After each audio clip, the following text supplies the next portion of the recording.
of Diwali. It's a very upsetting thing for members of the faith community and the Indian community more broadly. So, what happened yesterday at the Hindu temple in Canada was obviously deeply concerning, and you would have seen the statement first by our official spokesperson and also the expression of concern by our Prime Minister yesterday. So that should, I think, convey to you how deeply we feel about it.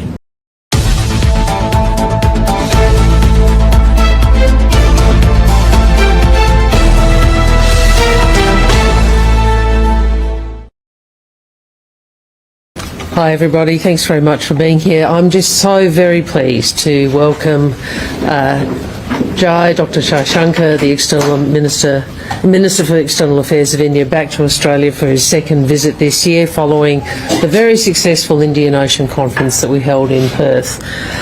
This is our 19th meeting. And of my counterparts, Jai is the person with whom I've met most, and that says something about our friendship. It says something about my regard for him and the wisdom and insight he always brings to our discussions.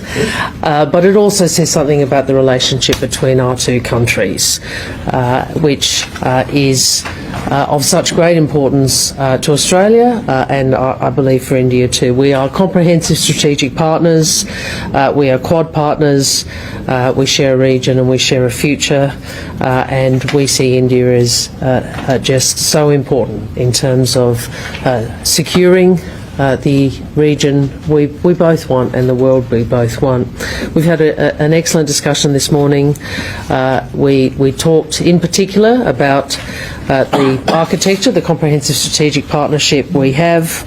Next year is the 5-year anniversary, and we spoke about the next stage of ambition in that relationship.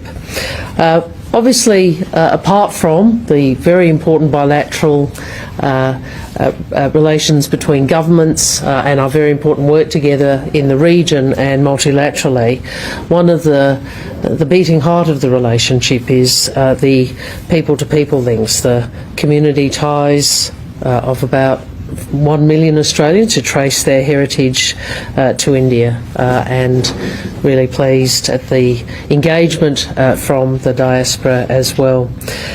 We cooperate across really important sectors: science, technology, clean energy, agricultural, education, skills and tourism. In relation to progressing our tech cooperation, I am announcing today that the Australian Government will award $1.6 million in grant funding for 6 impressive projects under the Australia-India Cyber and Critical Technology Partnership. So my congratulations to the winners, which are the Australia-India Institute, the ANU, the CSIRO, the Indian Council for Research on International Economic Relations, Monash University and the National Institute of Strategic Resilience.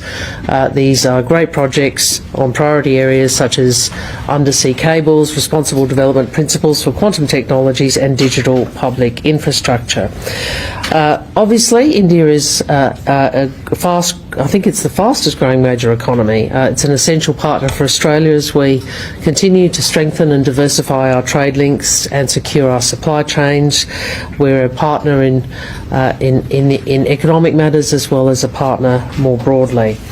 I am also delighted to announce we will send for the first time a First Nations business mission to India in 2025, looking to support new partnerships for Australian First Nations businesses looking to engage with India and promoting the excellence, ideas and unique offerings of First Nation businesses to new markets overseas.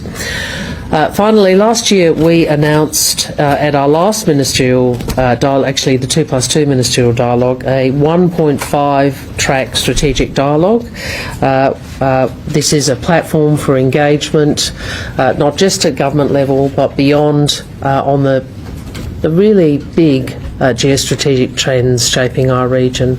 I'm very pleased to share with you we have selected Australia's think tank partner to support the delivery of this dialogue, which is the Asia Society. I also look forward to engaging with Jai tomorrow at the Raisina Down Under for a conversation on the Indian Ocean, an increasing area of cooperation for us. There's plenty more to do as we continue to work together to address the shared challenges in the region and beyond. So thank you, Jai, for coming back to Australia with your delegation. Look forward to hearing from you. Thank you, Penny. If I could supplement Minister Wong's remarks, this is our third Foreign Ministers Framework Dialogue. But as Penny said, we've been meeting regularly, so in a way it's a kind of continuing conversation between us. I think our last meeting was in New York, on the sidelines of the Yunga. We are, of course, comprehensive strategic partners. We are also very important Quad partners. And I think whether it's on the bilateral side or beyond, I think we essentially have a good story to tell. If I were to just look at the last year, we have started our annual summit practice. The ECTA, the trade agreement, has yielded results. It's moving. We are negotiating our way towards a SICA. Trade itself has actually been at record levels. I believe it was 48 billion Australian dollars last year. We have just opened more consulates. The Australian one in Bengaluru. I formally inaugurated the Indian consulate at Brisbane. We have Australian universities have also been the first to actually open establishments in India. Two of them have done so. Our education minister was here recently to take that forward. The work and holiday program has started. The MATES program will start very soon. On the defense side, we had the Australian Air Force at exercise Tarang Shakti. We had participated in exercise Pitch Black. And we are doing the Raisina Down Under. I think we're beginning that practice. We hope that would be a regular one starting this afternoon. Now, apart from coming to Canberra for this dialogue, as I said, I was in Brisbane yesterday for the formal opening of the consulate. I also had an opportunity to visit the HADR warehouse, which your department organizes. I hope that can become a platform for further cooperation, both bilaterally and possibly on the Quad. I will be going from here to Sydney tomorrow and hope to do some business meetings there. I also had an opportunity to visit the University of Queensland and meet students, meet researchers. So bilaterally, as I said, it's a strong report card. In terms of global issues, today we've had a discussion already about our respective neighborhood. We spoke about the global strategic situation, largely Ukraine, Indo-Pacific, Middle East a little bit. We will have a more detailed Quad discussion over lunch. So all in all, I think this practice of meeting regularly has, once again shown really how useful, valuable our conversations are. Thank you for hosting me again, and it's good to be back in Australia. Thanks very much, Jai. Okay, we'll turn to questions now. Rhiannon Down from the Australian. Minister Jai Shankar, may I please ask, China and India have recently taken steps towards disengagement. Are you on a path to stabilisation, and what are the implications for the stability of the region?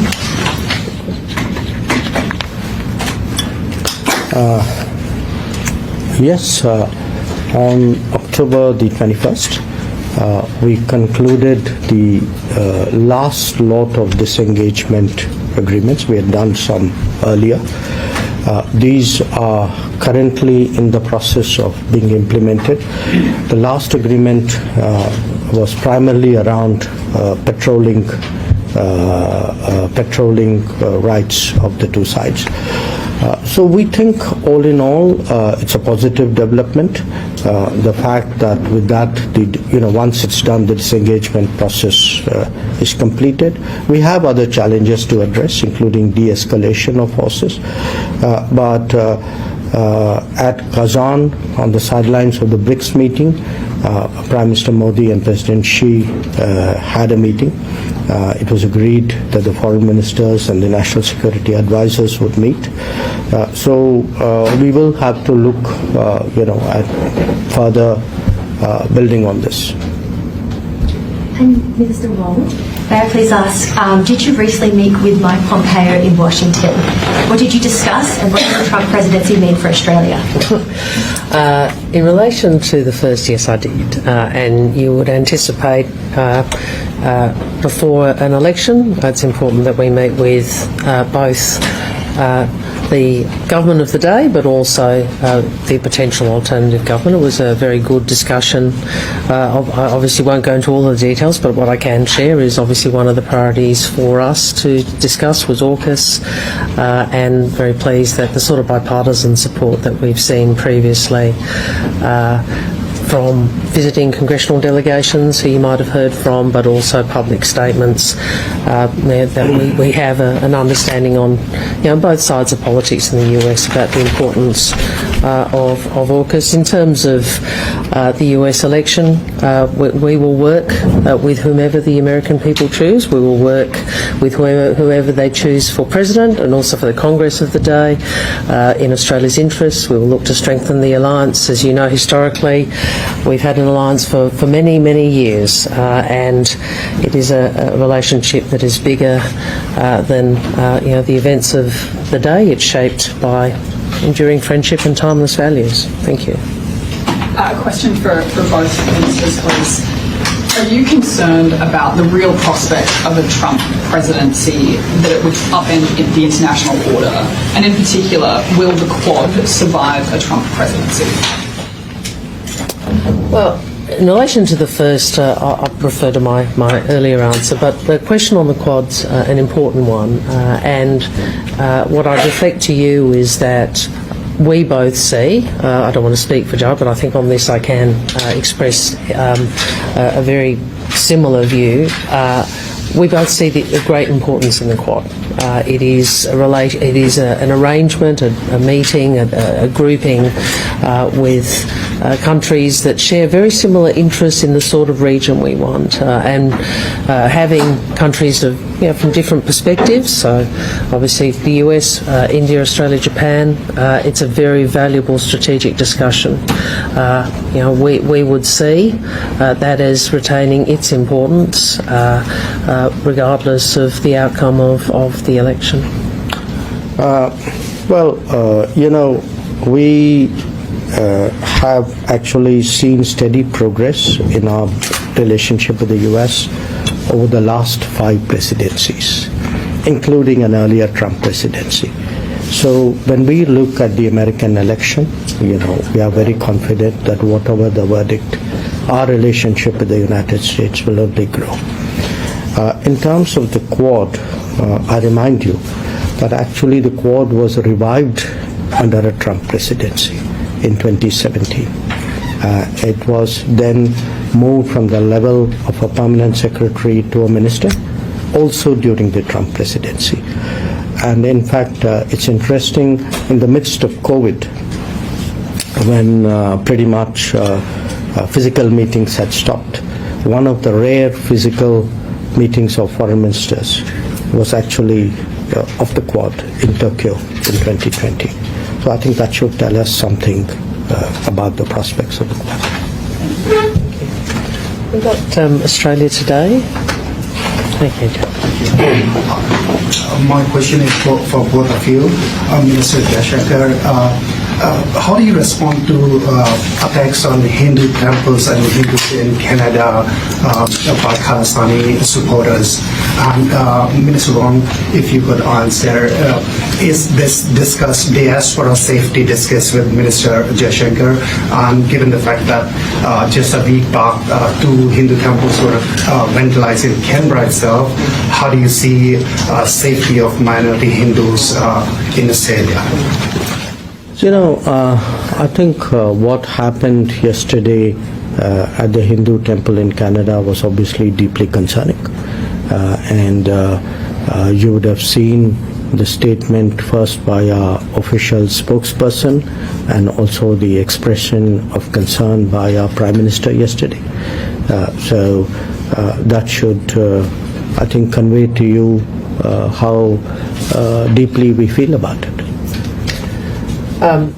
Well, first in relation to safety, all Australians, regardless of their faith, their culture, who they are, where they live, are entitled to be safe and they're entitled to be respected. And in relation to the vandalism that you describe, I know that our local members have expressed a very strong view about that, particularly in the week of Diwali. It's a very upsetting thing for members of the faith community and the Indian community more broadly. So I would again say people across Australia have a right to be safe and respected. People also have a right to peaceful protest. People have a right to express their views peacefully. We draw a line between that and violence, incitement of hatred or vandalism, and they should be dealt with by the appropriate law enforcement authorities. We're a multicultural democracy. We cherish that fact, but we also cherish those principles which enable that multicultural democracy to flourish, and they are respect of one another and a right to express different views peacefully. Thank you very much. And was it Finn McKee? Finn. Hi, Minister Wong. Canada says that it has credible intelligence that the Indian government was involved in the murder of a Canadian citizen on Canadian soil. Similar allegations have been looked into in the US. Can we just clarify, does your government trust your Five Eyes partners' intelligence on that matter specifically? Is there anything more generally you would say to the Sikh community to reassure them that there's nothing to fear here? And Minister Jaishankar, your government has obviously labelled the allegations absurd, but have Australian diplomats raised concerns with you either today or in the last few months about them? Perhaps I'll go first. First, in relation to Australia's Sikh community, I would say the same thing I said to I think it's Jay, isn't it?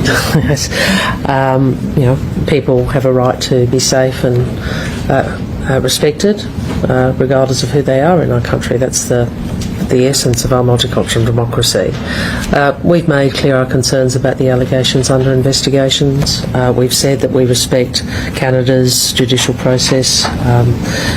We convey our views to India as you would expect us to do, and we have a principled position in relation to matters such as the rule of law and the independence of the judiciary, and also, frankly, the sovereignty of all countries. Let me make 3 comments. One, Canada has developed a pattern of making allegations without providing specifics. Secondly, when we look at Canada, for us, the fact that they're putting our diplomats under surveillance is something which is unacceptable. Third, the incidents which the gentleman there spoke about, and do look at the video. I think they would tell you, in a way, the political space today, which is being given to extremist forces there. So we believe in freedoms. We also believe freedom should not be misused. And have we had a talk about it? Exactly on the lines which I've spoken.